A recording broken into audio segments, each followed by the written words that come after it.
Broadcasting from the Business RadioX studios, it's time for Workplace MVP. Workplace MVP is brought to you by R3 Continuum, a global leader in workplace behavioral health and security solutions. Now, here's your host, Jamie Gassman.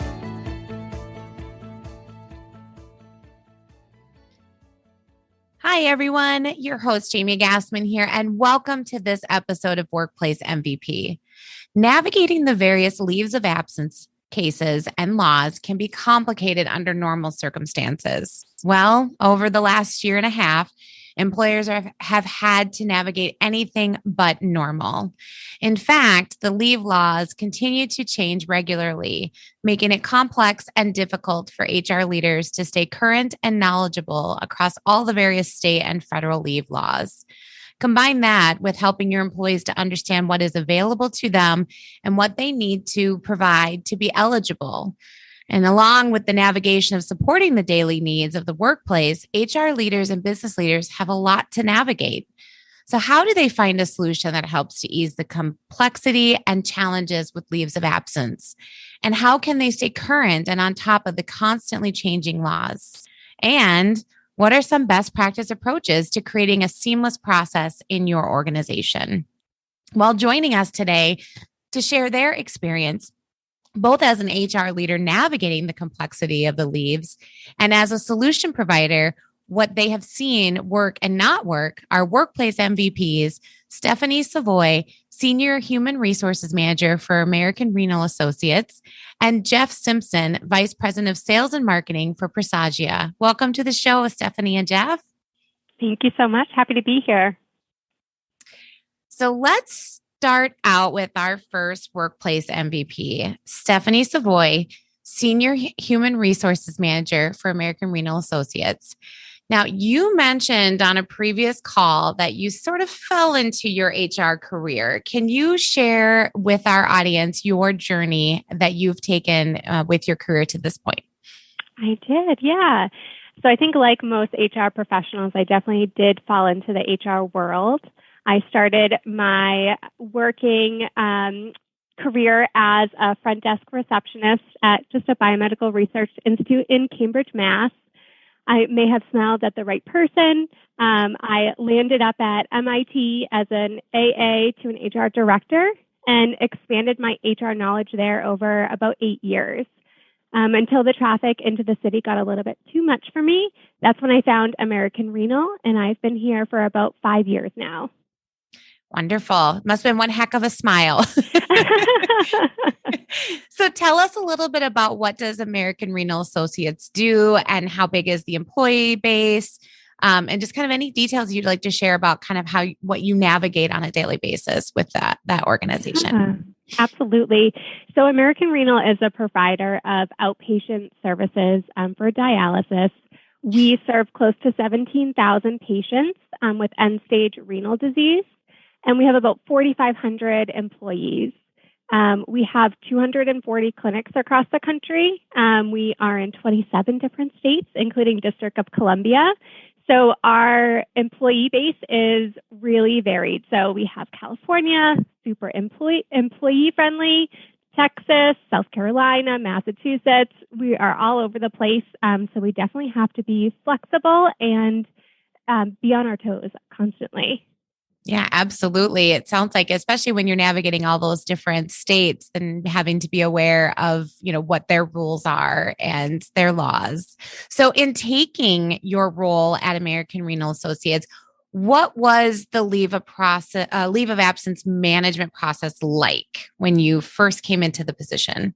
Oh, goodness. It was very, very manual.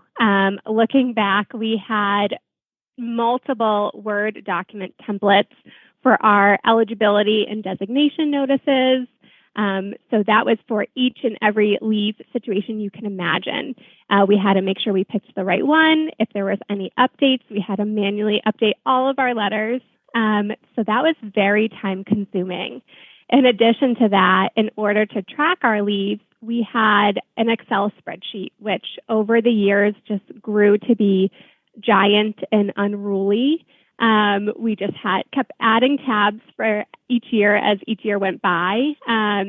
funnily enough, we actually kicked the Excel spreadsheet once we moved to Presagia, and I tied it up with a nice pretty bow February 28th, 2020. And then 2 weeks later, the world just went upside down. So that was really great timing. Oh my goodness. And what great timing. But before you with the Excel spreadsheet, so obviously there had to have been some kind of red flags you were seeing where you're like, this process is just not going to continue to work. But what were some of the kind of final, we really have to make a change, like those final signs where you're like, this is just not going to cut it going forward? What were some of those that were kind of presenting themselves that, helped to kind of move in the direction of, bringing on a software platform like Presagia? Yeah, so we're always looking for ways to be more efficient, whether it's saving time, saving money, making a better experience for my team and for our employees. Not to mention the unruly spreadsheet kept freezing. Computers would just implode. It was really terrible. So when I was tasked with, taking a look at what can we do as a solution, I looked at different providers and services out there, and that's when I found Presagia, and they definitely offered the most robust solution for us. Not only did they have letters that would be automatically generated for each leave case, it was a tracking tool, and best yet, it was a compliance tool as well. Being in 20 different locations, it was wonderful to just put in someone's details and then come up with all the information on what would apply for their specific situation. How did you do that beforehand? I mean, how would you keep up with like the leave laws? I mean, obviously I know, and we're going to get to talking about over this last year and a half, how quickly laws continue to change. What was that like for your group prior to having a platform like Presagia? Like what did you do? Yeah, so it's actually one of my favorite parts of my jobs is to keep up on all the regulations. I love to read. I love to just research. And so we would rely on blogs that would have just kick out emails every week with updates. We have outside legal counsel that we rely on to help us make sure that we're in compliance. And then just kind of the news too. We would just see the updates and be like, oh, we have a location in that state. We should probably look that up and then, apply the different situations. That sounds very manual and time consuming. But probably potentially a little risky too, if for some reason you missed one clause or shift that, they changed. So interesting. So now looking at, I mean, you said you tied your bow on the spreadsheet, which I've, been in roles where the spreadsheet is the source, and then, somebody misdata sorts it and everything is jumbled and you're going, oh my gosh, how do we reorganize that? Yeah. So I can imagine what the complexity if something were to get out of sorts with a where you're managing your leaves of absence.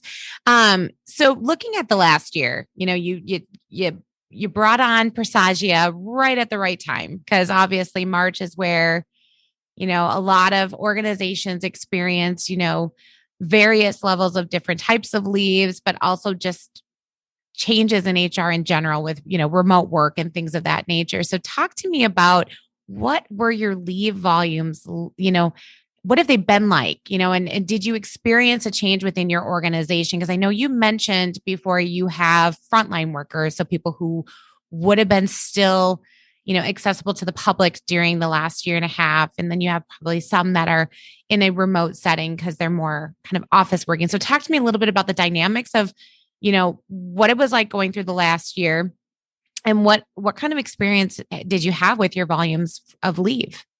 Yeah, definitely. So we provide life-sustaining treatments to patients. So there's no days off. We have to have people there administering that treatment. So throughout the pandemic, it was, we need to step up for our frontline responders to deliver that treatment to our patients. Obviously, there were other situations going on where people may not have been able to be there. So our leaves definitely increased. We saw pre-COVID about, we were handling about 120, 130 leaves per month. At the height of the pandemic, probably in July 2020, we got to 201. It was varied reasons. In the beginning of the pandemic, I think there was a lot of fear of the unknown. We saw people with underlying health conditions that if they were to get COVID, it would be really detrimental to their health and their livelihood. We saw COVID positive leaves themselves, and we saw childcare leaves too.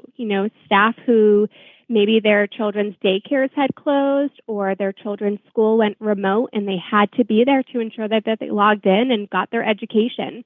It was definitely a test to the work-life balance scales. Absolutely. And so, looking at that, you kind of mentioned a few of the common ones over the last year. Typically, what are some of the common leaves or common reasons that employees are taking leaves from your experience, from what you've seen? From my experience, we usually see routine planned surgeries, unexpected injuries or illnesses, pregnancy. There's always babies, which is the happiest leave that we can process. We love the baby pictures over here. So those are most of the common types of leaves. In March 2020, we surprisingly saw an increase of military leaves, of extended military leaves, because of the National Guard. They got called. So we saw a good amount of those come through. And we're seeing more anxiety and depression leave-related reasons, just whether it's directly related to COVID or indirectly related to COVID. Yeah. And now that we're coming, obviously we're at the end of 2021, still facing some of the same challenges that we started facing back in March of 2020. Are you seeing any shift in the types of leaves? Have they kind of moved and, changed like all the kind of ups and downs that we've gone over the last year? Are you seeing that, or is it kind of tapering out to be a little bit more consistent with, depression, anxiety, and those types of leaves? Or is it, what are you seeing? Yeah, we're definitely seeing long-term effects of COVID, again, whether it's directly related or indirectly related. We're seeing more planned surgeries get back on the schedules, which is a nice thing to see. People are opening up their offices again, and those are, deemed okay to move forward with. And always babies. That's always a good thing, though. Yeah. I agree with you. It's always kind of fun to see the baby pictures. So, and obviously with that is the fast pace of law changing, that's happened both at a federal and a state level. So how do you keep on top of ensuring that your organization is aware and following them? I know you mentioned the news, but I've got to imagine now with the Presagia solution, you have a better way to do that. Can you speak to that a little bit? Yeah, so Presagia is great. They do keep up to date on the regulations. Things are coming out so fast and furious. And sometimes we're working with Presagia to say, hey, have you seen this? Are you going to add that to the system? And so they have a compliance team themselves. And we have a contact over there that we all kind of huddle together and say, okay, we saw this. How does it apply to us? And when can we get this in the system? So that's been really great to just know that, okay, the system will let us know exactly all the new leaves and how it applies to our specific staff and their situations. Wonderful. Now, you also shared with me at a previous call that you have a motto that you've set for the last 2 years, and you're going to continue that motto going into 2022. Can you share with us your motto and why you have that as your kind of theme for the year? Absolutely. Yeah. For the years. I can't believe we're on year 3. I think pivot was a really big word in 2020. Mine is similar, but it's patience and flexibility. Whether I'm asking that of my team to be patient and flexible with me, as our workload increases, having patience and flexibility with themselves, you can we only have so much time in the day, and I'm not asking them to work nights and weekends if they don't want to. If they want to, wonderful, I'll take it. But I don't want them, I want them to have a really good work-life balance. So the work is the work, be patient and flexible with what comes in, and just, take your time, do one thing at a time, and just, touch each case and tie it up with a bow and move on to the next one. Yeah, I love that. That's a great motto for both professional and personal situations, especially, going into the third year of some of the challenges we've been experiencing. So thank you for sharing that with us. Thank you. So now let's shift to our second workplace MVP, Geoff Simpson, Vice President of Sales and Marketing at Presagia. Hi, Geoff. Hello, Jamie. Thanks for having me. Absolutely. So now you've been with Presagia for a while now. Can you share with us your career journey and how you've gotten to where you are today? Absolutely. So like with Stephanie, I kind of fell into the whole absence management HR world. I actually began with Presagia straight out of university, which is longer ago than I would like to admit at this point. And at the time, we actually developed electronic health records for the sports medicine world. So I began in marketing at the company. And at that time, we were looking at a way to really get into the whole workforce management world. And I worked with our leadership team, did a ton of research, and we found that there was just this huge gap in absence management and compliance with all the different leave laws out there. So we worked to really figure out what is the solution that we can provide to that market. I then worked with the whole launch of the product, marketing of the product, eventually started working more on alliances as well, and then picked up sales too. And that kind of led us to where we are today. Right now, I run sales marketing alliances. Awesome. Great story. Yeah. So tell us a little bit about what Presagia does. Absolutely. So we are a software company, and we really focus on absence management and compliance with all of those regulations out there. And if you think about it, in the US alone, you have more than 500 federal, state, and local leave rules. We also cover Canada, and that adds about another 150 leave rules.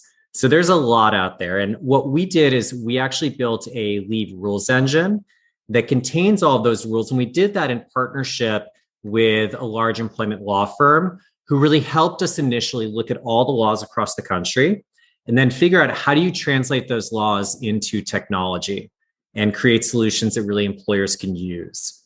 So we've developed solutions now that go across all types of organizations that manage leave. You have our Presagia Leave solution, which is really for typically employers with 1,000 or more employees. We have our Leave Genius Pro solution, which I'll talk about a bit later, which is designed for small, medium businesses. We have our absence compliance engine, which is actually our rules engine, which we can license out to like software companies that want to build their own leave technology, as well as an HRO solution for groups that provide leave administration services. So again, software at the end of the day, but really just helping any company that needs to be able to manage leaves, accommodations, that whole absence management world. Wonderful. And now you're touching on this, but supporting many organizations through your software and your leave of absence management and their leave of absence management. So when they first come to you, what are some of the challenges that you commonly hear that workplaces are experiencing when it comes to their leaves of absence? Okay, so I think this goes back a little bit to what Stephanie was saying, where there were spreadsheets that were being used. And I think this is really common. There's still a lot of employers who are managing leaves and absences with spreadsheets and sticky note and Outlook tasks and that very manual world. So the issues that you tend to see there are a number of them. So there's the efficiency side of the equation. So it just takes a lot of time to break out a calculator and calculate, does an employee have enough hours worked to actually be able to take things like the FMLA? They have to filling in letters and all the forms need to be sent out. Huge time consuming process. There's compliance. So not everyone loves to research the laws like Stephanie, but you actually do have to always make sure you're up to date on all those laws out there across all the jurisdictions you have your employees in. High absence rates, that's another piece of the equation. So if leave's not really under control, quite often employees are taking more absences than maybe they're even entitled to. Maybe it's that some employers we've talked to, they're forgetting to return employees to work on time. So people just stay out, which has productivity impacts. There's poor visibility into trends. So if you're managing things on spreadsheets, you're not really going to be able to report on your absence trends. So where are you having more lost work days? Are people not reporting leaves at all? That type of thing. And then also there's the employee experience piece of the equation. So oftentimes when an employee needs to take leave, it's oftentimes a major life event and they want to have some hand-holding going on there. And if you're too focused having to just keep up with sending letters out and doing the tasks you have to, you're not really able to provide that hand-holding that really leads to a better employee experience. So those are some of the issues we see. Yeah. And I mean, and I can see like, if there's an intermittent leave, where they're, on, part of the time off, part of the time, that could get really complicated to track as well. And how do you manage that? So, but from an employee perspective, a lot of the times employees aren't aware of what they're eligible to take. And to your point of the hand-holding, they're probably not even aware of how to even handle that process. I mean, is that some of the things that you've heard from the employers you've worked with? Definitely. And I can say just personally, if I wasn't in this world, I wouldn't have a clue about the different leave laws that are applicable to any leave request that I would want to make. So I think we hear that quite a bit, that employees, they need support. They need someone who can really guide them through this process. Yeah, wonderful. So talking about the process, from your perspective, why is it so important for it to go smoothly for both the workplace and for that employee? What kind of impacts can it have overall? I know you mentioned productivity, but what are some of the other impacts it can have on the organization? Yes. So we've kind of already touched on this a little bit, but one of the big ones is non-compliance. So if you're not knowing what laws are out there or what the laws actually provide, then you may not give employees what they're actually entitled to, which obviously has an employee experience impact, but it also has the impact of you're not compliant with the law, which can put you at risk of backlash. Oftentimes, letters are not sent on time. So if you're struggling to just keep up with the very manual process, getting things out on time and making sure you're checking all those boxes to follow the legally required timeline may not be happening. And again, this can just lead to lawsuits, which can be very costly. Even if you win them, they're costly to hire counsel and so on. There's also just excessive absences. So employees staying out longer than they should, as we mentioned, productivity impacts there. Also, just that can lower workforce morale when other people are having to cover for an employee who's out for an unexpected amount of time. Intermittent FMLA abuse, which you just brought up, that's a huge problem. So intermittent FMLA is that unpredictable FMLA. You don't know when someone's going to be taking it. And you need to be able to stay on top of those cases to make sure that employees really are taking the amount that their healthcare provider said they need. And then there are also just some costs around excessive absences. So productivity we talked about, but there's also the costs around benefits. So when employees are out on leave, you're having to pay for benefits continuation and so on, and they're not working at that point in time. There's also just the whole inefficiency piece. So managing leave, very time consuming, as we've already mentioned. Yeah. Also, oftentimes I'm hearing that leave managers, in struggling to keep up, quite often are putting in overtime just to be able to handle the volume of the cases out there. So it sounds like Stephanie has a better handle on that and makes sure that that's not happening. But oftentimes there are employers, when they're still doing things very manually, they're putting in overtime just to stay on top of things. Yeah, which could ultimately lead to burnout and stress in that department. So it sounds like there's definitely a lot of areas of ripple effects that can occur when these are poorly managed. Yes. So looking out over this last year, and I know Stephanie kind of talked to some of the interesting, changes in leaves that she saw as a result of the pandemic and some of just the shifts and turns that came as a result of us moving through the last year and a half, and now into the third year of this. from your knowledge of what you've seen with clients or just monitoring, the absence management industry, what are some of the challenges that workplaces had to face with their leave management processes? And I mean, I'm guessing some of it is just the constant change in regulations, but can you talk to some of the things that you were navigating as an organization trying to support workplaces with the leave management processes? Mm-hmm. So really what we were seeing, there were, first off, there were a lot of challenges across the board, but really some of the things we were seeing, absolutely. So yeah. One of the things we were seeing that a lot of our clients were having was there was just downsizing. So either people were being furloughed, downsized, whatever it may be, that led to oftentimes the HR and benefits teams who were responsible for managing leave. They now still had to do the same stuff as they did before, but do it with fewer actual people resources. Combine that with leave volumes went way up. So suddenly people were taking more leave, which means you actually have a ton more case management to do with, again, fewer resources. And then the other piece, which you just touched upon, was really just around, there were so many laws coming out. So when the pandemic first hit, there was an initial onslaught of, I think it was between like 10 or 20 different laws at federal, state, and local levels that came out. And there's kind of the idea, I think initially that would be it. But then those laws, oftentimes they sunset. Sometimes they got unexpectedly extended. Sometimes they were made permanent. Then more laws kept coming out over the last year and a half. So it's really just been one of the biggest challenges that we've really been working to support, is just making sure that we're always keeping our systems up to date with all of those laws, so that in turn, our customers who really are stuck having to manage these are able to stay up to date with them as well. Yeah. Because I can imagine, employees that are researching on their own with maybe not as much of the knowledge as like what, somebody who's familiar with that compliance area, it could get, I'm guessing it could be really confusing for them. And so having, clear information that's, that they could speak to those employees, I got to imagine has been a helpful hand navigating the different, absence management challenges.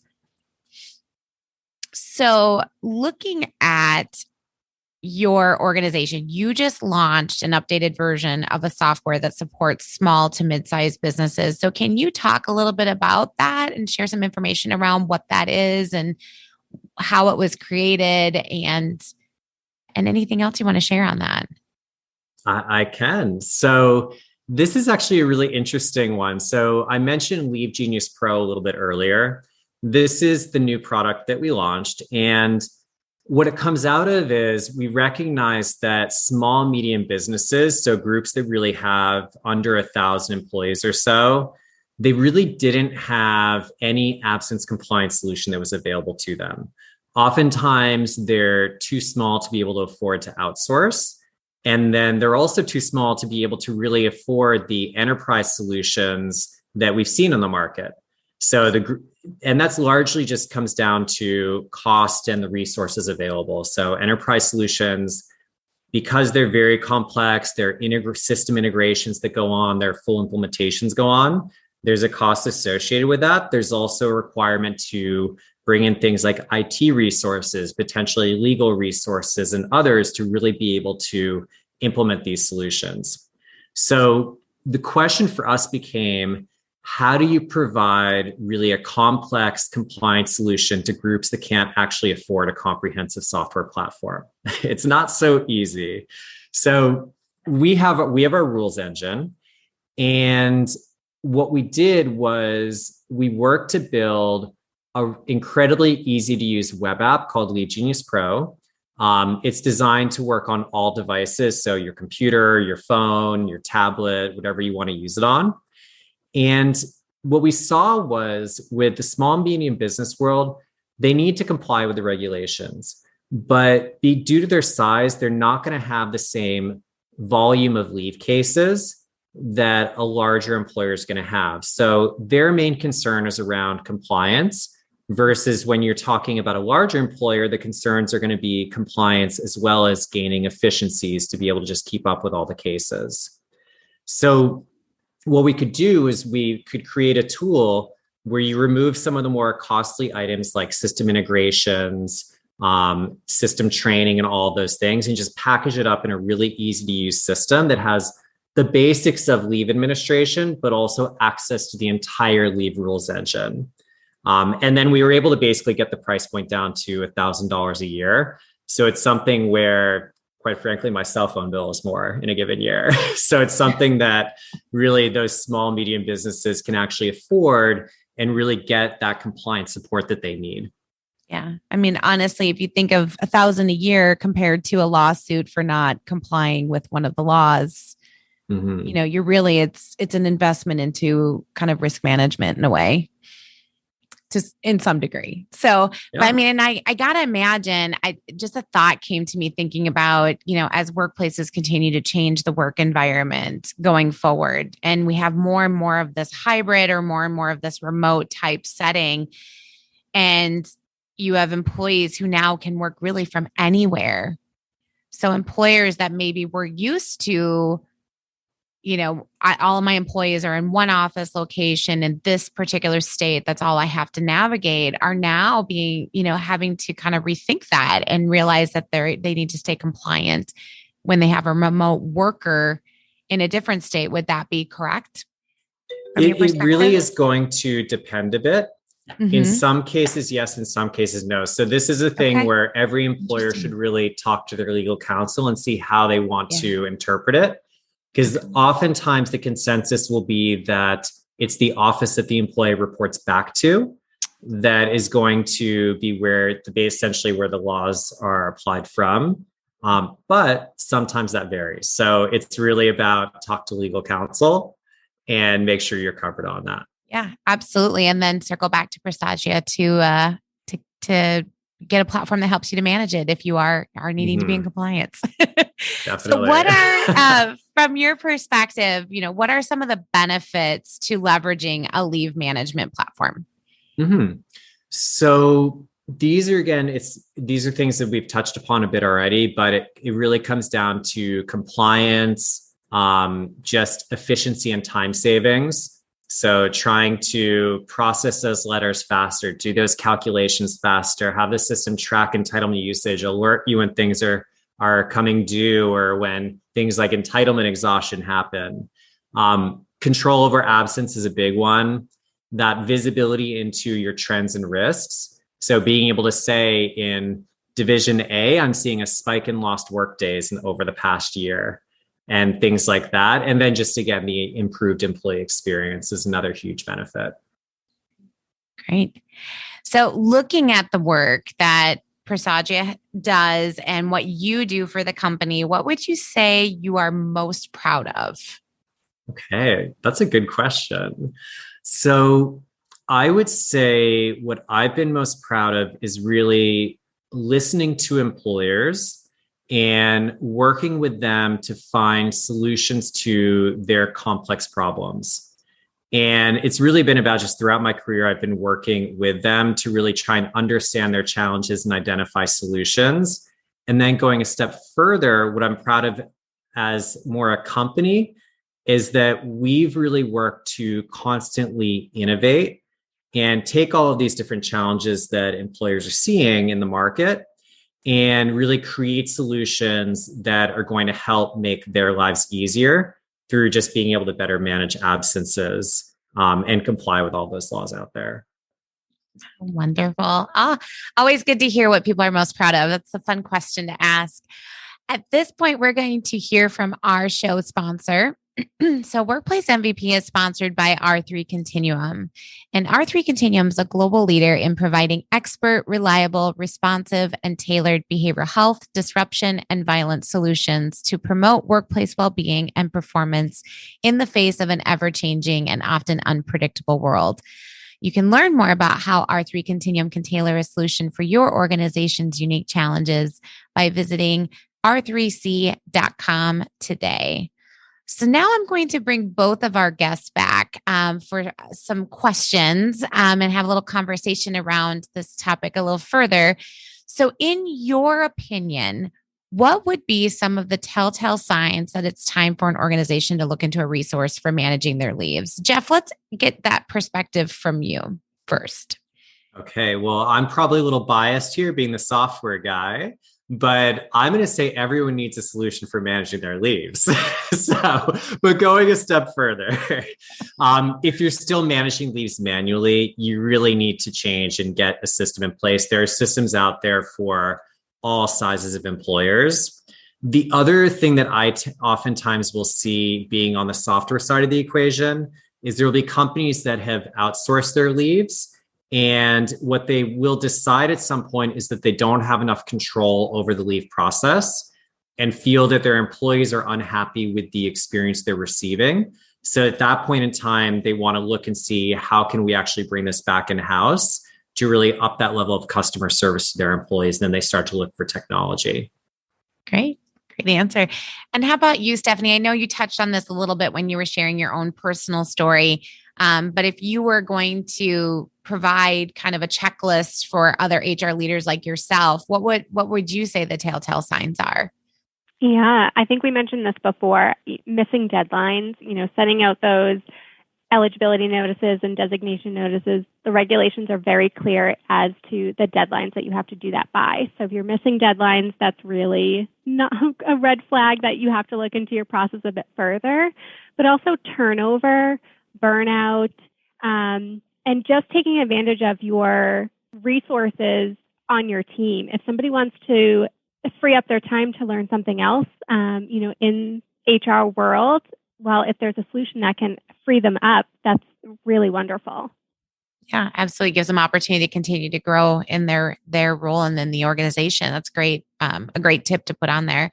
So looking at, obviously, as an HR leader, realizing you've got, a need for, an external platform or an external vendor or anything like that to help kind of manage that process, there's going to be a cost that's associated with it. So, what recommendations do the both of you have for how a leader might put together kind of their basically, their best case to an executive team for getting approval to move forward with bringing that solution on to help manage the claims? So, Stephanie, do you want to take that on? Yeah, absolutely. I think it's always helpful to speak the same language as your leadership team. So find out what really drives them. For us, it was to get down to the bottom dollar. What are we wasting resources on? How can we make that more efficient? So I had my team track their time. How long does it take to check someone's FMLA eligibility, get those hours, look at the leaves in the past year? How long does it take to do one letter? And then multiply that out by a month, by a year, and just say, this is the amount of money that we are spending right now. This is what we're projecting. And nobody could, predict COVID. So, but this is what we're projecting for increase in leaves. And this is how we can save resources. We can save our team and really just be better for our staff members in the field. Great. How about you, Geoff? Yeah, so I think actually Stephanie's approach was really good. I think at the end of the day, numbers tell a great story, and that's a huge piece of the equation when it comes to making the case for putting technology in place. I would just add to that, you should try and work with your vendors. So if you don't know as much as Stephanie on kind of figuring out the numbers side, vendors have done this before. So they can really help you articulate why you need a solution and also just the path forward and how to implement it. At the end of the day, you need to basically build a business case. So identify your specific challenges, be it compliance, efficiency, leave spikes, whatever that may be. Map out how you're doing things now. And then also just identify the gaps where you're seeing there are issues. And then determine how a solution is actually going to fill those gaps. From there, it's about that ROI numbers piece that Stephanie was mentioning. So this can come in different forms. So it could be that you're looking at lost workday reductions, which then impact productivity and can lower your absence costs and things like benefits continuation. It could be about reducing your leave administration overhead, so that efficiency and not spending as much time on each step in the process. It could be around explaining just the cost of a lawsuit due to non-compliance, or just looking at how many queries you're having to make to your legal counsel in a year about actual leave laws, because there's usually a cost associated with that. And then to Stephanie's point, knowing your audience. So a CFO is going to be very much focused on things like financial savings, whereas if your legal counsel is involved, they're going to care more about compliance. And then from there, you need to figure out what is the path forward and be able to really explain it. So what's the cost going to be? What's the implementation process going to look like? What are the resources that you need to bring in, like IT, to be able to make sure that it's going to be a successful project? So it really it comes down to making sure you do your research and then really just clearly demonstrating that there's a reason that you need to make that change. So, yeah, great advice. Yeah. And, and obviously it's timely because, we talked about, the last 2 years of the pandemic and kind of going into 2022, we still have some of that lingering and still continuing to present itself as a challenge. So for our audience, looking into 2022, from your perspective, what do you think it's going to look like from a leave/absence management perspective for organizations? Geoff, why don't you go ahead and kick us off? All right, I'll jump in there. So I think to take it back a step, 2020 was a year of just trying to keep up. So everyone was whacked in the face with this, and budgets were cut, teams shrunk, leave volumes went up, new laws came out. It was all about just do what you can and keep it going. 2021, when budgets actually came back, what we saw was a huge surge in people really looking for solutions to address leave management. And I think we're going to continue to see that. I think in the coming year, one of the things we're all I think all employers are a bit worried about right now is the whole concept of the Great Resignation. And a lot of employers are really trying to figure out how can we focus on the service level that we provide to our own employees to make sure that they're happy, they feel valued, and so on. So I think there's going to be a trend in looking for solutions that are going to really help employers achieve this. So just being able to really up the level of care. I think we're also going to keep seeing more leave laws come out and leave laws get extended. So I think in the next year, it's going to be all about still paying attention to paid, unpaid leaves that keep adding more complexity to the equation.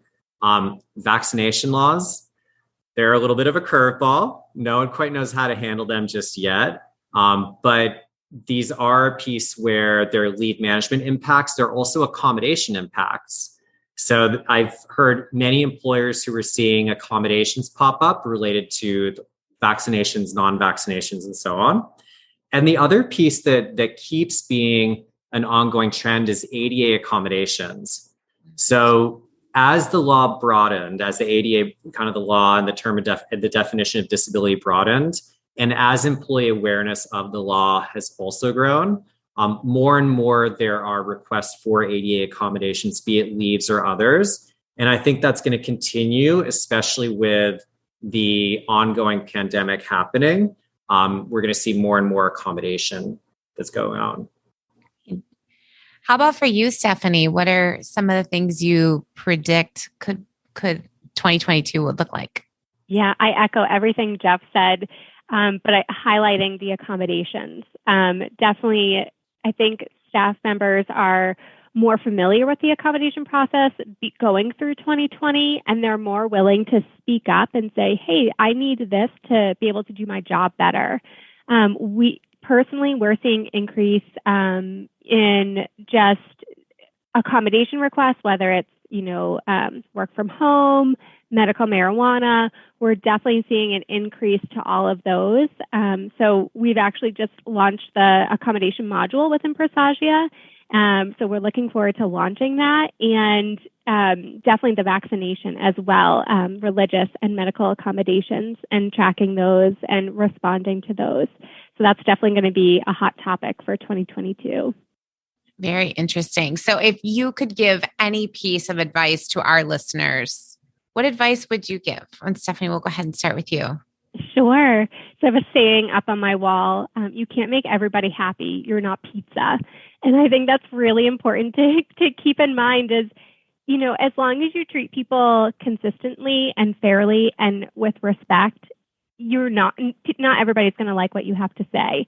And that's okay. You have to be okay with what you're saying and, be true to yourself and your policies and your company. So, again, you're not pizza. You can't make everybody happy. I'm going to have to steal that one. I love that.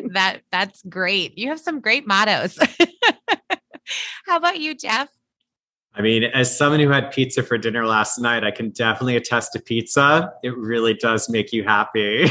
I would just say, just not to sound like a broken record, but it's about finding a compliance solution. So at the end of the day, there are just too many laws out there for any person to stay up to date on all of them. So find a compliance solution. And also when you start looking, don't be afraid to ask vendors for support as you go down this path, especially with things like helping to build a business case and figure out how to actually sell essentially the concept of a solution in-house. Wonderful. You both have shared some great information along with some great mottos for today, making all of our listeners hungry for pizza now. But if our listeners wanted to get a hold of you to get more information or ask questions, how can they do that? Geoff, do you want to go ahead and start that? Absolutely. So easiest thing is just to email me. My email is gsimpson@presagia.com. You can also always go to our website, presagia.com, and submit a request through there, and it will definitely make its way to me. And I'm always happy to answer any questions, help anyone out with anything related to absence management. Great. And how about you, Stephanie? Yeah, I'm on LinkedIn. I'm happy to connect with anybody who wants to chat more about leave of absences. So Stephanie Savoy at LinkedIn. Wonderful. Well, thank you both so much for being on our show and letting us celebrate you and for sharing your stories and great advice with our listeners. We truly appreciate you being a guest. So thank you both. Thank you so much. Yes, thank you. Yeah. And we also want to thank our show sponsor, R3 Continuum, for supporting the Workplace MVP podcast. And to our listeners, thank you for tuning in. If you've not already done so, make sure to subscribe so you get our most recent episodes and other resources.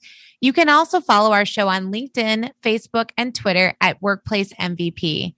And if you are a Workplace MVP or know someone who is, we want to know about it. So email us at info@workplace-mvp.com. Thank you all for joining us and have a great rest of your day.